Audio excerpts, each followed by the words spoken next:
안녕하세요. 믿는 생각입니다. 오늘은 예수님은 실제 역사적 인물이었을까? 실제 역사적 인물이라는 것을 어떻게 알 수 있을까에 관해서 좀 수다를 해보려 합니다.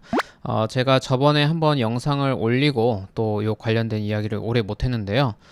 송혜경 박사님의 예수님 성경 바깥의 기억이라는 책의 일부분을 좀 소개해 드리려 합니다. 일단은 신학에서는 예수님이 실제 인물이냐 아니냐에 관한 논의가 깊이 되고 있진 않아요. 사실 그거는 예수님 실제 인물이다라는 것은 전제로 하고, 그 예수님이 어떤 분이냐, 하나님이냐 인간이냐, 뭐 하나님과 인간이 동시적인 존재라면 어떻게 그게 가능하고 그게 우리에게 어떤 의미가 있느냐, 뭐 거기에 따라서 구원은 뭐고 교회는 뭐고 이런 개념들이 정리가 되기 때문에 신학에서는 그런 약간 종교적인 이야기를 좀 깊이 파고들고 있죠.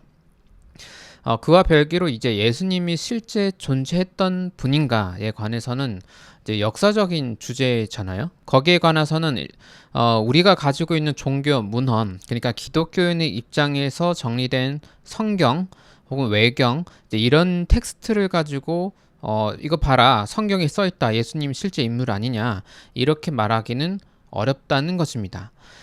결론부터 말씀드리면요, 예수님을 언급하는 종교 외에 다른 고대 문헌이 있긴 있습니다. 많지는 않고요. 그러니까 1세기 예수님의 사역이 있었던 그 AD 1세기의 고대 문헌에는 이제 몇 개의 텍스트만 있어요.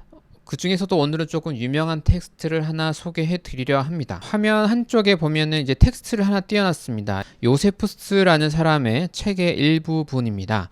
일단 요세푸스는 어떤 사람이냐면, 이름을 들으시면 아시겠지만 고대 유대인입니다. 1세기의 유대인입니다. 자, 원래는 예루살렘 제사장이었는데요. AD 60년 중반 후반에 이제 로마에 의해서 이스라엘이 완전히 멸망하게 됩니다. 지도상에 이제 이스라엘 국가가 완전히 사라지게 되거든요. 1900년대 중반이 돼서야 이제 국가 이스라엘이 새로 만들어졌으니까 정말 오랜 시간 동안 국가라는 개념 자체가 없었죠. 이 요세푸스는 예루살렘의 제사장이었다가 로마가 예루살렘을 정복할 때 친로마로 전향한 사람입니다. 그러니까 우리나라로 따지면 사실 친일파 같은 사람이에요. 그러니까 실제적으로는 안 좋은 사람이죠. 안 좋은 사람인데, 이 요세푸스라는 사람이 왜 중요하냐면 1세기의 이 유대인들의 상황, 그 역사적인 이야기들을 가장 많이 디테일하게 기록했기 때문입니다. 가장 중요한 인물이에요. 그가 저술한 텍스트의 양이 어마어마합니다. 그래서 그가 친일파스러운 사람이지만, 그리고 전문 역사가가 아니지만 그가 서술한 이야기들의 자료가 방대하기 때문에 오늘날 1세기를 연구할 때는 요세푸스의 텍스트를 가지고 그가 약간 오버했는지 아니면 객관적으로 말했는지 혹은 때로는 자기만의 신념으로 사실을 왜곡했는지, 이제 학자들은 여러 데이터들을 가지고 중첩해서 살펴보면서 비평하는 것이죠. 이 유대 고대사라는 책은 AD 90년대, 1세기 90년대에 쓰여진 텍스트입니다. 예수님이 승천하시고 나서 5, 60년 지났을 때의 텍스트고, 그리고 이 텍스트는 그러면 이제 신약 성경에서 좀 늦게 쓰여진, 예를 들어서 요한복음 같은 책이나 그런 이제 늦게 쓰여진 텍스트와 비슷한 시기에 쓰여진 책이고요. 유대인이고 기독교인이 아닙니다. 그렇기 때문에 이제 기독교인이 아닌 사람이 예수님을 언급한 고대 문헌으로서의 가치가 있는 것이죠. 텍스트를 한번 읽어보겠습니다. 그 무렵 예수가 살았다. 그는 지혜로운 사람이었다. 그를 사람이라 불러야 한다면 말이다. 그는 놀라운 일을 행하는 사람이자 진리를 즐겨 받아들이는 사람들의 스승이었다.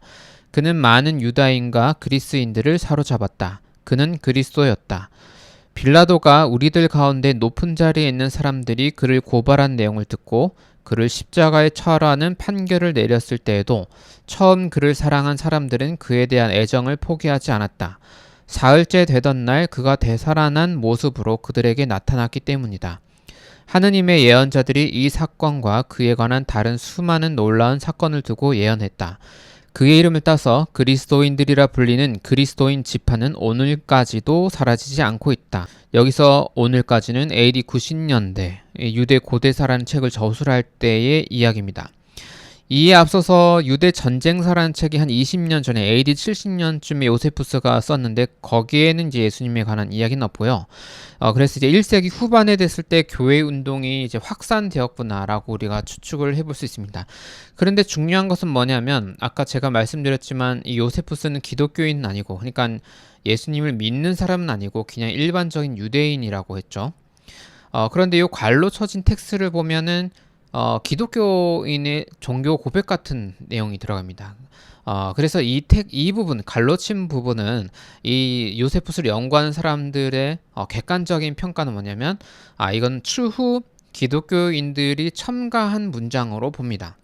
이 요세푸스의 이야기를 인용한 텍스트는 이제 AD 200년, 300년에 나옵니다. 이제 기독교가 이제 AD 200년, AD 300년에 조금씩 확장되고요. AD 400년 넘어가면서는 이제 아예 로마의 국교가 되잖아요. 그 사이에 이제 이 요세푸스의 이야기를 인용하는 기독교 교부들의 이야기가 또 있어요. 먼저는 4세기에 에우세비우스의 교회사에 보면은 요세푸스를 이제 인용을 하고 있고요. 그 다음에 3세기, 그러니까 200년대에 오리게네스라는 이 아프리카 쪽에 굉장히 유명한 교부가 있습니다. 제가 나중에 이 오리게네스의 텍스트를 읽고 또 소개하는 시간을 가지려 하는데요. 초대 교회 운동사의 그냥 천재 중에 천재가 바로 오리게네스입니다. 이 오리게네스가 딱 유대 고대사의 이 부분을 인용하면서 지적하면서 뭐라고 하냐면, 요세푸스가 예수님을 믿지 않은 것에 대해서 불만을 표시하는 내용이 나옵니다. 오리게네스의 마태복음 주해에 보면 요세푸스는 예수님을 그리스도라고 믿지 않는다라고 나오고, 뭐 켈수스 논박에도 보면 이런 내용이 나오고요. 그러기 때문에 그때 이 200년경의 오리게네스가 요세푸스 텍스트를 인용할 때 하는 그 이야기를 보면, 이 갈로 안에 있는 부분, 그를 사람이라 불러야 한다는 말이다. 그는 그리스도였다. 뭐 이런 이야기들은 나중에 기독교가 이제 퍼져 나가면서 이 요세푸스의 이야기를 인용할 때 기독교인들이 첨가한 내용이라고 보는 게 조금 더 객관적인 거죠. 이 중립기여를 받고 보면 그렇다는 것입니다.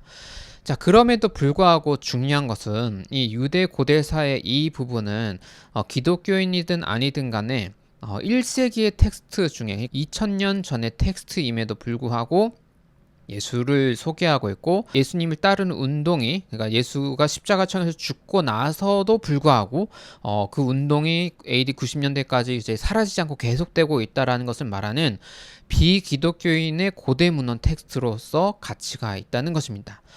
요세푸스 외에도 몇 개 더 텍스트가 있는데요. 이제 다음에 또 소개를 하겠고요. 오늘은 이 요세푸스 이야기를 한 김에 요 텍스트는 잠깐 지우고, 요세푸스의 다른 텍스트, 이 송혜경 박사님의 책에는 없지만 제가 요세푸스 이야기를 조금 봤어요. 이게 너무 두꺼워서 제가 다 읽지는 못했습니다. 그 중에 예수님에 관한 이야기 외에 이제 세례 요한을 소개하는 이야기가 있습니다. 세례 요한은 예수님과 같은 해에 태어나서 예수님의 공생의 사역을 시작할 때 이제 세례를 준 그 예언자 요한이죠. 이것도 유대 고대사 18권 5장에 보면 나옵니다. 제가 살짝 한번 그 부분을 읽어볼게요. 한편 일부 유대인들은 헤롯의 군대의 패배는 하나님의 심판으로서 헤롯이 세례 주는 자라고 부르는 요한을 살해한 죄에 대한 하나님의 정당한 형벌이라고 생각하였다. 요한은 의로운 인물이었다. 그는 유대인들에게 서로 의를 행하고 살 것과 하나님 앞에서 경건하게 살 것을 강조하면서 그렇게 하고 와서 세례를 받으라고 주장하였다. 의를 행하지도 않은 채 그저 죄만을 씻기 위해서 세례를 받는 것은 아니라는 것이었다. 이미 의로 인해 영혼은 완전히 정결케 되었음을 믿고 이제는 몸을 정결케 하기 위해서 세례를 받는다고 생각하는 사람만이 물로 세례를 받을 수 있다는 태도였다. 요한의 말을 듣고 감동한 사람들이 구름대처럼 요한에게 몰려들자 요한의 영향력이 커진 것을 본 분봉한 헤롯은 혹시 요한이 기고만장하여 반역을 일으키지는 않을까 심히 걱정하기에 이르렀고, 마침내 요한을 처형하여 후환을 없애는 것이 상책이라고 생각하기에 이르렀다. 자, 이런 내용이 소개되는데 이런 부분은 성경의 이야기와 거의 유사하죠. 근데 거의 똑같은데 그 세례에 관한 해석은 조금 색다릅니다. 이거 성경에는 요한이 세례를 준 이야기가 있고 사람들과의 대화는 있죠. 세례를 받은 사람들이 이제 어떡하죠 할 때 뭐 군인은 뭐 하고 너는 가서 뭐 하고 이런 이야기만 있습니다. 세례의 종교적 의미는 없죠. 근데 이제 1세기의 텍스트 이 요세푸스 유대인 요세푸스는 아마 이 요한을 좀 좋게 본 것 같아요. 그러니까 이런 해설을 붙였겠죠. 요세푸스의 말로는 사람들이 좀 의로운 행동들을 할 때 이제 경건하게 되는 것이고 그런 사람들만이 와서 세례를 받는 것이다. 영혼은 깨끗하게 되었지만 몸도 깨끗하게 정결함을 받아야 하기 때문에 세례의 이런 의식을 하는 것이다 라고 설명하고 있죠. 이것은 나중에 종교개혁 시기에 종교개혁자들의 세례 논쟁과는 다른 맥락입니다. 뭐 루터 갈뱅, 머츠빙들리 이런 사람들의 논쟁과는 맥락이 다르고요. 왜냐하면 이제 그 사람들은 1500년대의 종교개혁자 신학자들은 이 1세기 텍스트의 이 내용을 알지 못했어요. 그러니까 1세기 2세기, 뭐 기원전 1세기 이런 식의 고대 문헌들이 발굴되고 내용을 공유하게 되는 건 비교적 최근의 신학 100년, 150년 사이의 최근 신학의 이야기입니다. 그러니까 이제 종교개혁자들도 세례를 이런 식으로 생각하지 못했겠죠. 우리는 모든 데이터를 가지고 좀 종합적으로 생각해 볼 필요가 있는 거죠. 자, 어쨌든 그 요한의 세례를 그 세례 자체의 어떤 종교적인 힘보다도 하나님 앞에서 뭔가 다른 행동을 하는 사람들이 의로움을 인정받고 또 육체의 깨끗함까지 플러스하는 과정으로서 세례를 설명한다는 거, 이게 고대 유대인 요세푸스의 텍스트에 있다는 것도 우리가 참고로 알고 있으면 좋을 것 같습니다. 자, 예수님이 실제 인물이냐 하는 거, 어쨌든 성경 외에 기독교 종교 문헌 외에 나온 텍스트들이 몇 가지 있다는 것을 우리가 기억하면 좋겠고, 다만 그 텍스트가 예수님이 하나님의 아들이냐 이것을 증언하는 건 아니고요. 예수님이 있고 실제 예수님을 믿는 어떤 종교 운동들이 있었다라는 것 정도는 객관적인 자료들로 우리가 인지해도 되겠다라는 것입니다. 자, 그럼 오늘은 여기까지 하겠습니다. 감사합니다.